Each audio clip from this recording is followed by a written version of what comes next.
আসসালামু আলাইকুম।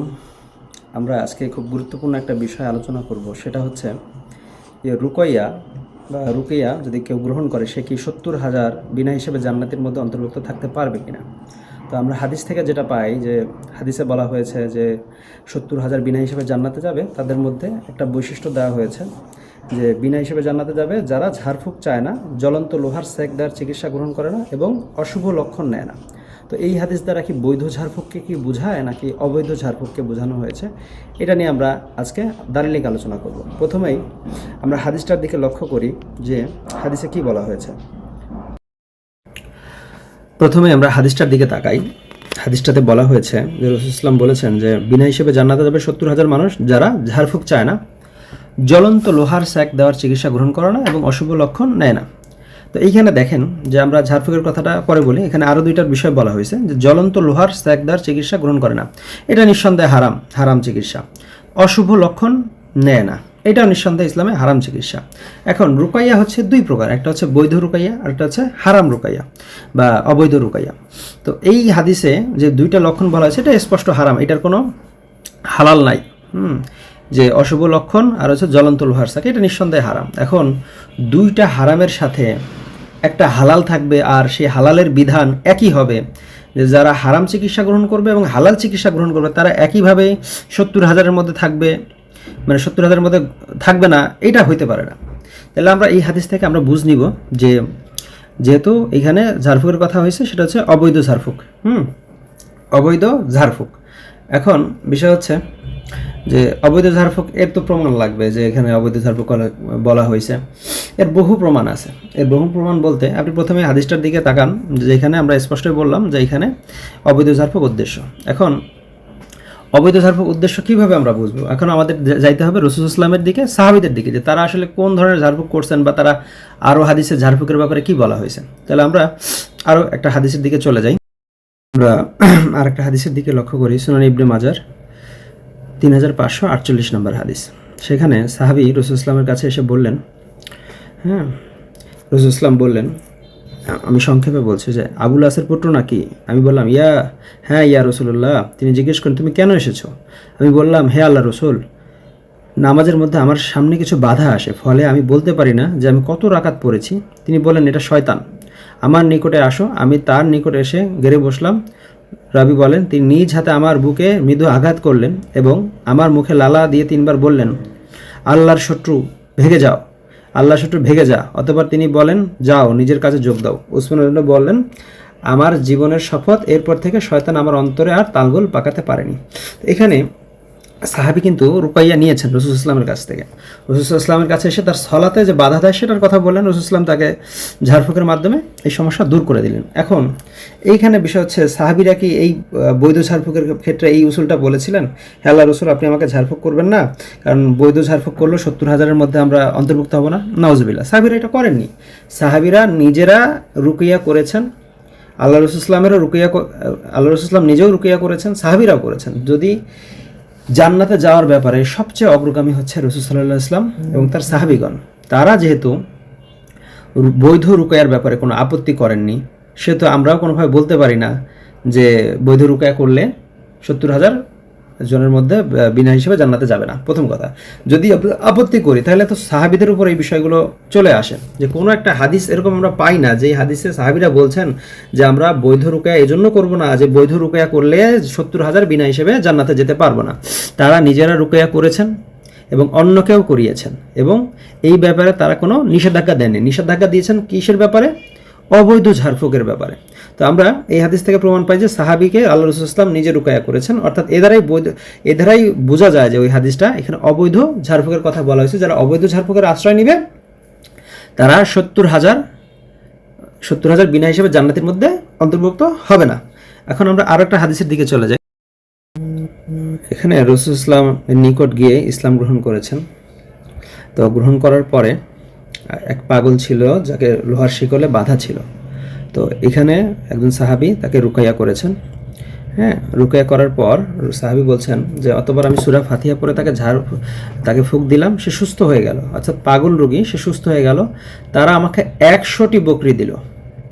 আমি রাসূল সাল্লাল্লাহু আলাইহি ওয়াসাল্লামের নিকট এসে ঘটনাটি জানালে তিনি বলেন এ সূরা ছাড়া অন্য কিছু পড়ে ফুঁক দিয়েছো কি?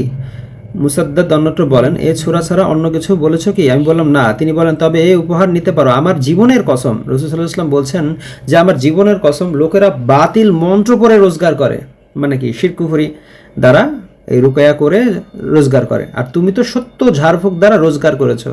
সুবহানাল্লাহ। এখানে রাসূল সাল্লাল্লাহু আলাইহি ওয়াসাল্লামের এখানে দুইটা বিষয় পাওয়া যায়। এক, প্রথমত যেখানে রাসূল সাল্লাল্লাহু আলাইহি ওয়াসাল্লাম বলেছেন যে এই উপহার নিতে পারো, তুমি তো সত্য ঝাড়ফুঁক দ্বারা রোজগার করেছো, অর্থাৎ যেটা কোরআন সুন্নাহ মোতাবেক রুকাইয়া, যেটাতে শিরক নাই কুফরি নাই, সেটা রুকাইয়া করে ইনকাম বা আয় করাও হালাল, এবং এটাতে কোনো বাধা নেই। রাসূল সাল্লাল্লাহু আলাইহি ওয়াসাল্লাম তো তখন বলতে পারতেন যে তুমি যাকে রুকাইয়া করেছো তার তো জান্নাত 70,000 মধ্যে সে অন্তর্ভুক্ত না, অথবা তুমি যে আরেকজনের 70,000-এর জান্নাতে যাওয়ার যে সওয়াব বৈধ ঝাড়ফুঁক করে নষ্ট করলা, এটা তো ঠিক করোনি। এই ধরনের কোনো বর্ণনা আমরা কোনো হাদিস থেকে পাই না। এটা দ্বারাও প্রমাণিত হয় যে বৈধ ঝাড়ফুঁকে কোনো বাধা নেই, এবং বৈধ ঝাড়ফুঁক করলে 70,000 বিনা হিসাবে জান্নাতের অন্তর্ভুক্ত হওয়া থেকে বাধা আসে না।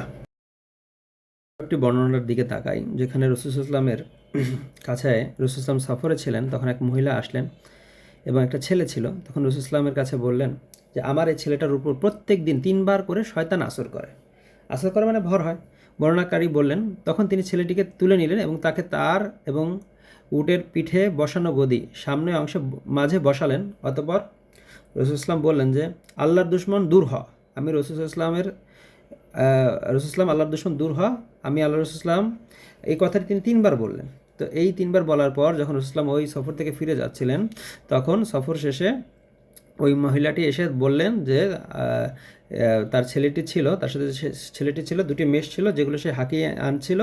মহিলাটি বলল, হে আল্লাহ রসুল, আমার পক্ষ থেকে এই হাদিয়াটুকু গ্রহণ করুন, তিনি আপনাকে সত্য সহ পাঠিয়েছেন। সেই সত্তার কসম, সেই দিনের পর শয়তান আর ওর কাছে ফিরে আসেনি। তখন রসুলাম একটা গ্রহণ করলেন মেষ এবং একটা ফিরিয়ে দিলেন। তো রসুলাম নিজেও এখানে ঝাড়ফুঁক করেছেন। যদি ঝাড়ফুঁক, বৈধ ঝাড়ফুঁকের ব্যাপারে আমরা এই আপত্তি করে এই আপত্তি করে বসি যে বৈধ ঝাড়ফুঁক নিলে বা এইটা নিলে জান্নাতের বিনা হিসেবে জান্নাতের দিকে যাওয়া যাবে না, বা এই ধরনের যদি আপত্তি করি, তাহলে এই হাদিসগুলোর সাথে সাংঘর্ষিক হয়ে যায়। তারপরের ব্যাপার হচ্ছে যে সাহাবিরা কিন্তু রাসূলুল্লাহর কাছে সমস্যা নিয়ে এসেছেন যে সালাতে কিসে যেন বাধা দেয়, অর্থাৎ রুকাইয়া চেয়েছেন এবং রাসূলুল্লাহ করেছেন। দ্বিতীয়ত বিষয় হচ্ছে, কেউ যদি এই ফতোয়া দেয় যে রুকাইয়া চেয়ে নেওয়া যাবে না, হ্যাঁ, তো এই ফতোয়াটা হচ্ছে একটা আত্মবিধ্বংসী ফতোয়া, হ্যাঁ, বা মানে যে রোগী তার জন্য। কেননা কোনো রোগী রুকাইয়া বা না করার কারণে বা ট্রিটমেন্ট না করার কারণে দেখা যায় পাগল হয়ে গিয়েছে। একটু আগে যে হাদিসটা বললাম, সেখানেও পাগলের কথা আছে যে রুকাইয়ার মাধ্যমে সে সুস্থ হয়েছে। তো দেখা যায় যে রুকায়া না করলে কোনো রোগীর অবস্থা দিন দিন এতটা খারাপ হয় যে সে একটা সময় সালাত আদায় করতে পারে না, একটা সময় সে মাসরুন আমল করতে পারে না। কখনো এমন আছে রোগী যে রুকায়া মানে সালাত আদায় করতে গেলেই তার উপর জিন ভর হয়ে যায়, সালাত আদায় করতে গেলেই ভর হয়ে যায়। এখন কি কেউ বলবে যে ভাই আমার সমস্যাটা যেরকমই আছে আল্লাহ আমাকে এভাবেই রাখুক, আমি বিনা হিসেবে জান্নাতে যেতে চাই, পাগল হইলাম, নামাজ ছাড়া লাগলে ছাড়লাম, এটা কেউ বলবে না। কারণ এই সমস্যাগুলো, জিন জাদুর সমস্যাগুলো যত পুরাতন হয় তত ক্রিটিক্যাল হয়। এখন কেউ যদি এই কথা বলে, সে তো নিজেকে ধ্বংস করছে। কেউ যদি বলে যে আমার জিন জাদু বদনজরের সমস্যা আছে, আমি জানি আমার ট্রিটমেন্ট দরকার কিন্তু আমি করব না, হ্যাঁ, তাহলে তো সে নিজেকে নিজে ধ্বংস করলো, যেটা আল্লাহ সুবহানাহু ওয়া তাআলা নিষেধ করেছেন যে তোমরা নিজের হাতে নিজেদেরকে ধ্বংস করো না। নিজেদের ধ্বংস হলো। কত রোগী আছে যারা পাগল হয়ে গিয়েছে জিন জাদুর প্রভাবে, বহু ট্রিটমেন্টের পরে সুস্থ হচ্ছে না। কত রোগী আছে বলছে ভাই সালাত আদায় করতে পারি না। ওই দিনও এক রোগী এসে বলল যে ভাই আমার বাবাকে ওয়াসওয়াসা দেয় জিনেরা, হ্যাঁ, উল্টাপাল্টা কথা বলে, এই জন্য সে এখন নামাজ আদায় করে না।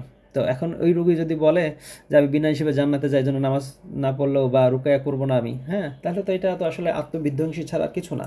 কারণ অনেকের এই ফতোয়া আসার কারণ কি, অনেকে জানে না যে একটা রুগীর সমস্যা কতটা ক্রিটিক্যাল হতে পারে, একটা জিন জাদুর রুগী কতটা ক্রিটিক্যাল হতে পারে। সেদিনও আমার আইডিতে একটা ভিডিও দিয়েছিলাম যে রুগী নাচ ফালাক পড়ছে আর মাথা জোরে জোরে ঝাঁকাচ্ছে, মানে জিন তাকে পড়তে দিতে চাচ্ছে না। এখন কি সে বলবে যে আমি ট্রিটমেন্ট নিব না, এভাবেই করে একটা পর্যায়ে যখন জিনেরা তার পুরা ইবাদতটাকেই বন্ধ করে দিবে, তখন তো তার অবস্থা খারাপ হয়ে যাবে।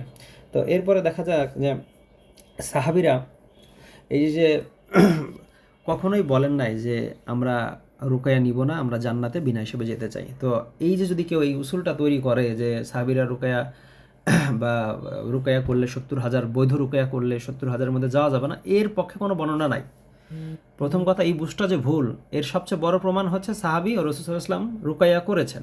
দ্বিতীয় বিষয় হচ্ছে যে সাহাবীরা কখনোই বলেন নাই যে আমরা বৈধ ঝাড়ফুঁক নিব না। হুম। আর ওই উপরে যে আরেকটা হাদিস যেটা থেকে আমরা রোজগার যে হালাল সেটারও বৈধতা পাই। হুম। তো এখানে আরেকটা বিষয় বলে রাখি যে এমন কোনো কি উসুল আছে ইসলামে যেটা করে আপনি ইনকাম বা রোজগার আপনার জন্য হালাল কিন্তু পেশা হিসেবে না হারাম। এখানে আরেকটা এই বিষয়েরও ফতোয়া চলে আসে যে রুকাইয়া কে হিসেবে আপনি ইনকাম করতে পারবেন কিন্তু পেশা হিসেবে নিতে পারবেন না। এই উসুল দেওয়া তো আরও বড় বোকামি হবে, তাই না? তো আমরা এই হাদিসগুলো দ্বারা স্পষ্টই বুঝতে পারি যে সাহাবীরা রুকাইয়া করেছেন, রুকাইয়া করে পারিশ্রমিকও নিয়েছেন এবং পরস্পরকে রুকাইয়া করেছেন, এরকম বহু হাদিস পাওয়া যায়। তারা কখনোই বলেননি যে রুকাইয়া চেয়ে নেওয়া যাবে না বা রুকাইয়া করলে বিনা হিসেবে আমরা বৈধ রুকাইয়া করলে বিনা হিসেবে জান্নাতে যেতে পারবো না, এই ধরনের কথা তারা বলেননি। সুতরাং যে বা যারা এই ধরনের কথা বলছে অবশ্যই তারা ভুল করছে। এখন কেউ যদি এই কথা এসে বলে যে রুকাইয়া চেয়ে নেওয়া যাবে না, তো এই উসুলটা কে দিয়েছে? এই উসুলটা কি রসুল ইসলামের সাহাবিগণ দিয়েছেন না রসুল ইসলাম দিয়েছেন? আমাদের মূল সালাফ তো তারাই। তারা যদি এই কথা না বলে আর 1400 বছর 1200 বছর 1300 বছর পরে এসে কেউ এই ফতোয়া কীভাবে দিলে আমরা গ্রহণ করব? যেখানে আল্লাহ রসুল ইসলাম নিজে রুকায়া করেছেন, সাহাবিরা রুকায়া করেছেন, তারা একটি বারের জন্য বলেনি যে বৈধ রুকায়া করব না, করলে 70,000-এর মধ্যে বিনা হিসেবে আমরা জান্নাতে প্রবেশ করতে পারবো না, আউযুবিল্লাহ। তো এই কথাটা বলার মাধ্যমে যারা এই যে বৈধ ঝাড়ফুঁককেও এটার অন্তর্ভুক্ত করতে চান, তারা মূলত মানে অনিচ্ছাকৃতভাবে রসুল সাল্লাল্লাহু আলাইহি ওয়াসাল্লাম ও সাহাবিদের উপরেই দেখা যায় যে এই একটা অভিযোগ চলে আসে বা এই হাদিসের সাথে সাংঘর্ষিকতা চলে আসে, যেটা একেবারেই কাম্য না। তো যারা এই ধরনের ফতোয়া দিচ্ছেন তারা আশা করি হাদিসগুলো দেখবেন, কারণ আমি অনেকের এই ফতোয়া পেয়েছি যে তারা একটি হাদিস পড়েই এই রুকের বিষয়ে ফতোয়া দিয়েছেন। তারা একাধিক যে হাদিসগুলো আছে, যে হাদিসগুলো আমি আলোচনা করলাম, আরও কিছু হাদিস আছে সেগুলোর আলোচনার প্রয়োজন বোধ করলাম না।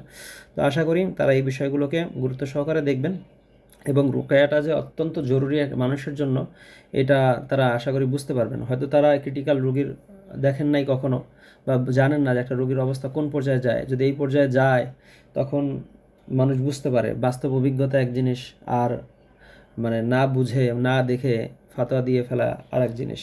আল্লাহ আমাদেরকে সঠিক বুঝ দান করুক, আমিন।